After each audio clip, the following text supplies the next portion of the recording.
Movie की starting में केसी नाम की लड़की जॉगिंग करते हुए एक सुनसान रास्ते से जा रही थी। तभी रास्ते के बीच में केसी को एक बच्चा दिखाई देता है जो कि काफी डरावना दिख रहा था, और वो बच्चा एकदम से एक मास्क पहना कुत्ता बन जाता है। वो जब उस कुत्ते के पीछे जाती है तो वो गायब हो चुका था और वहां नीचे उसका मास्क पड़ा था। केसी उसे उठाती है, तब उसके नीचे जमीन में दफन एक कांच की बोतल उसी दिखाई देती है, जिसे बाहर निकालने पर वो उसमें एक न्यूबॉर्न बेबी की डेड बॉडी देखती है। और तभी वो मरा हुआ बच्चा अपनी आंखों को खोल देता है, जिसे देख वो काफी डर जाती है। फिर अगले सीन में हम केसी को अपनी फ्रेंड रोमी से अपने इसी ड्रीम के बारे में बात करते हुए सुनते हैं, यानी कि ये सब उसका बस एक ड्रीम ही था। केसी अपना खर्चा चलाने के लिए एक घर में बेबी सिटिंग किया करती थी, जिसमें वो एक 4 साल के बच्चे मैटी की देखभाल करती थी। तब उसे ऊपर कुछ आवाज आती है। जब केसी ऊपर कमरे की तरफ जाती है तब वो देखती है कि मैटी अपनी न्यू बॉर्न सिस्टर को मिरर दिखा रहा था, और जब केसी मैटी के पास जाती है तब वो केसी के सर पर मिरर मार देता है। और फिर मैटी एक अजीब आवाज में कहता है, जम्बी अब जीना चाहता है। इस पर वो कंफ्यूज थी कि कौन है ये जम्बी। जिसके बाद उसके माता पिता के आने पर वो वहां से अपने घर चली जाती है।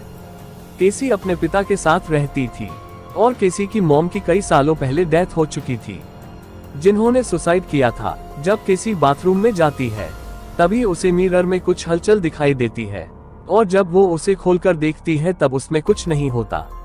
वो उसे इग्नोर करके वहां से सोने के लिए चली जाती है, पर असल में मिरर में हलचल होती हुई हम देखते हैं। अगली सुबह केसी अपने दोस्तों के साथ बैठी थी। तब केसी की फ्रेंड रोमी उन्हें बता रही थी कि उसने कहीं पर पढ़ा है कि न्यूबॉर्न बेबीज को आईना दिखाने पर उनकी मौत हो जाती है, जिस बात पर कोई भी यकीन नहीं कर रहा था। मार्क भी उस पर हंस रहा था, जो कि केसी का बॉयफ्रेंड था। केसी को क्लास में भी ऐसी ही अजीबोगरीब चीजें दिखाई देने लगी थी, जिससे वो डर जाती है और क्लास छोड़कर बाहर आती है। जिसके बाद जब केसी नहाकर बाहर आती है तब उसकी दोस्त रोमी केसी की आंखों को नोटिस करती है। केसी की दोनों आंखें अलग रंग की है, जिस वजह से केसी डॉक्टर के पास जाती है और कुछ टेस्ट करवाती है। टेस्ट के बाद उसे 2-3 दिनों बाद उसकी रिपोर्ट मिलने वाली थी। जब केसी अपने बॉयफ्रेंड के साथ वापस जा रही थी तब वो मार्क को अपनी रात रंगीन करने के लिए घर पर बुलाती है, क्योंकि वो आज रात घर पर अकेली थी। पर वही रास्ते में फिर से वही सपने वाला बच्चा उसे दिखाई देता है, जो कि फिर गायब हो जाता है। दबा के पलंग तोड़ने के बाद केसी अपने माँ के बारे में बातें करने लगती है। तब वो काफी दुखी थी, और जब वो बाथरूम में जाती है तब फिर से उसे मिरर में हलचल दिखती है। जब वो मिरर खोलती है तब इस बार वही बच्चा उसमें था, जो कि उसे डरा देता है, और केसी चिल्लाने लगती है। तब आवाज सुनकर मार्क वहां आता है और मिरर को चेक करता है। तब उसे कुछ भी नहीं दिखता, जिस कारण केसी मिरर को निकाल लेती है।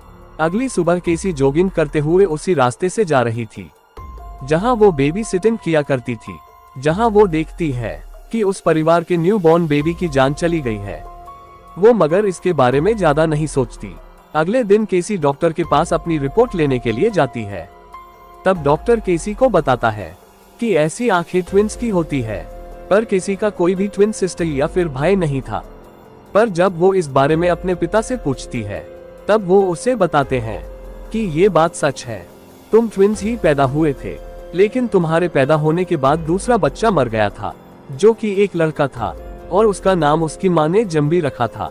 जिसे सुनकर केसी और भी ज्यादा डर जाती है, क्योंकि ये नाम वो पहले मैटी के मुंह से सुन चुकी थी। घर जाकर वो कुछ ओल्ड फोटोज को देख रही थी। तब उसे सोफी नाम की लेडी के बारे में पता चलता है, और सोफी की एक फोटो मिलती है जिसमें सोफी के साथ वही बच्चा खड़ा था, जो कि उसे अपने ड्रीम्स में दिखा करता था। फिर केसी अपनी दोस्त रोमी के साथ सोफी से मिलने जाती है, जहां जब केसी अपनी माँ के बारे में पूछती है तब उसे पहचानने से वो इनकार कर देती है, और वो फोटो देख सोफी घबरा कर केसी को वहां से भगा देती है, जिससे कि केसी काफी परेशान थी और उसके दिमाग का भोसड़ा हो चुका था। जिसके बाद केसी मूड फ्रेश करने के लिए एक पार्टी में अपने दोस्तों के साथ जाती है, और वहां भी वही बच्चा उसे दिखाई देता है, जो कि उसे डराने की कोशिश कर रहा था। केसी तब वॉशरूम में चली जाती है, जहां उसे काफी उल्टी आती है। जिसके बाद बाथरूम के एक होल में से उसे कुछ आवाजें सुनाई देती है, जहां से कुछ ही देर बाद बहुत सारे कीड़े बाहर निकलने लगते हैं। और पूरे बाथरूम में हर तरफ केसी इन कीड़ों से घिर जाती है और उसकी मरी हुई माँ भी उसके सामने आती है, जो कि उससे कुछ कहना चाहती थी। तभी उसकी आवाज सुनकर मार्क और रोमी भी वहां पहुंचते हैं और वो देखती है कि वहां ऐसा कुछ भी नहीं है। केसी इससे काफी डर चुकी थी। वो रात में अपने कमरे में सो रही थी। तभी उसे इल्यूजन्स होने लगते हैं, जिसमें वो देखती है कि वही इविल बच्चा अपने हाथों से केसी के पेट को फाड़ रहा है। पर तभी केसी की आंखें खुल जाती है और हमें पता चलता है कि ये भी उसका एक ड्रीम ही था। तभी रात में उसे सोफी का कॉल आता है, जो कि केसी को अपने घर बुला रही थी। केसी भी रात में ही उससे मिलने के लिए चली जाती है और तब सोफी एक राज से पर्दा हटाती है। वो कहती है कि वो उसकी ग्रैंड मदर है और जिस बच्चे को तुम हर तरफ देखती हो वो तुम्हारा ही ट्विन भाई बार्थो है, जिसकी मौत सेकंड वर्ल्ड वॉर के दौरान साइंटिफिक एक्सपेरिमेंट्स में हो चुकी थी। पर वो मरने के बाद भी जिंदा हो गया था, क्योंकि उसमें किसी की बुरी आत्मा आ चुकी थी। उसकी आत्मा को शांति नहीं मिली थी और तुम्हारी भाई के ऐसे ही दिखने की वजह से ही तुम्हारी माँ भी पागल हो चुकी थी और उसने सुसाइड कर लिया था। सोफी को केसी खुद की रक्षा के लिए एक ताबीज देती है और एक पुरानी एंशिएंट बुक भी देती है, जिससे केसी इस आत्मा से छुटकारा पा सकती थी। और वो उसे बताती है कि ये बुरी आत्माएं मिरर के रास्ते से ही इस दुनिया में आती हैं। पर केसी को बुक पढ़ना नहीं आता है, क्योंकि बुक की भाषा बहुत पुरानी थी। और तब वो बुक को डिकोड करने के लिए रेबी नाम के एक आदमी के पास जाती है, जो कि लैंग्वेज को डिकोड करने में माहिर था, और घर जाकर सभी मिररों को तोड़ देती है। वही एक एक करके केसी के करीबियों पर वो सोल हमला करने लगी थी। रात में वो अपना पहला शिकार सोफी को बनाती है और उस पर हमला कर देती है और उसकी जान ले लेती है। जब सोफी की मौत के बारे में केसी को पता चलता है, उसे तब बहुत दुख होता है। वो बुरी तरह से फंस गई थी। जिसके बाद दूसरी तरफ रेबी बुक ट्रांसलेट कर रहा था। तब उसे कुछ आवाज अपने घर में आती है। जब वो बाहर जाकर देखता है, तब उसे उल्टे मुंह वाला कुत्ता दिखाई देता है और रात में केसी रोमी से वीडियो कॉल पर बात कर रही थी। तब रोमी के पीछे वाले मिरर में उसे बार्थो दिखाई देता है और उसे पता चल जाता है कि अब रोमी की बारी है। केसी जल्दी से मार्क के साथ रोमी के घर जा रही थी, पर मैटी ने पहले ही रोमी को चाकू मार दिया था। वो दोनों भी वहां पहुंच गए थे, पर रोमी मर चुकी थी और वो सोल मैटी से निकलकर रोमी में चली जाती है। अब केसी किसी की मौत नहीं देखना चाहती थी, जिस कारण वो सोल को पूरी तरह से खत्म करना चाहती थी। दूसरे दिन केसी, मार्क और रेबी एक साथ मिलते हैं। रेबी भी केसी की मदद करना चाहता था।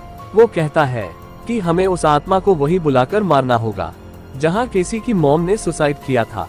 इसमें ऑर्थर नाम का प्रीस्ट भी उनके साथ था। जिसके बाद वो सभी उसी जगह पर पहुंच जाते हैं और केसी को एक स्ट्रेचर से बांध देते हैं और उसके आजू बाजू गोला बनाकर खड़े होकर मंत्र पढ़ने लगते हैं। तभी वहां बार्थो की सोल आती है और वो सोल अपनी शक्तियों से सभी को दूर फेंक देती है, जिसमें कई लोगों की जान चली जाती है। वही वो एक एक करके सभी मंत्र पढ़ रहे लोगों को भी मार रहा था, जिससे डरकर मार्क केसी को स्ट्रेचर से छुड़ाकर वहां से भागने लगता है। पर बार्थो की सोल ऑर्थर को पोजेस कर लेती है। केसी और मार्क वहां से बाहर निकलने की कोशिश कर रहे थे, पर उनके पीछे अब पोजेस हो चुका ऑर्थर लग जाता है। जब मार्क केसी के साथ छुपा बैठा था, तभी ऑर्थर उसे दीवार तोड़कर पीछे खींच लेता है और उसे मारने लगता है। लेकिन हाथापाई में मार्क उसके सिर पर डंडा मारकर उसे बेहोश कर देता है। पर अब वही बार्थो की सोल मार्क की बॉडी में घुस चुकी थी और अब केसी फंस चुकी थी। वो वहां से भागने लगती है, पर मार्क केसी को पकड़ लेता है और उसका गला दबाकर उसे मारने लगता है और केसी उसी ताबीज से मार्क पर हमला कर देती है, जो उसे सोफी ने दिया था। वहीं रेबी भी आकर आखिरी मंत्रों को पढ़ने लगता है, जिसमें केसी भी उसका साथ देती है और वो आखिरकार बार्थो की सोल को खत्म कर देते हैं। पर उसी दौरान मार्क भी ऊपर से गिरकर मारा जाता है। केसी मार्क की मौत से टूट जाती है, जिसके बाद दिखाया जाता है कि केसी प्रेग्नेंट है और वो ट्विंस को जन्म देने वाली है। और इसी के साथ मूवी का यही एंड होता है। Thanks for watching.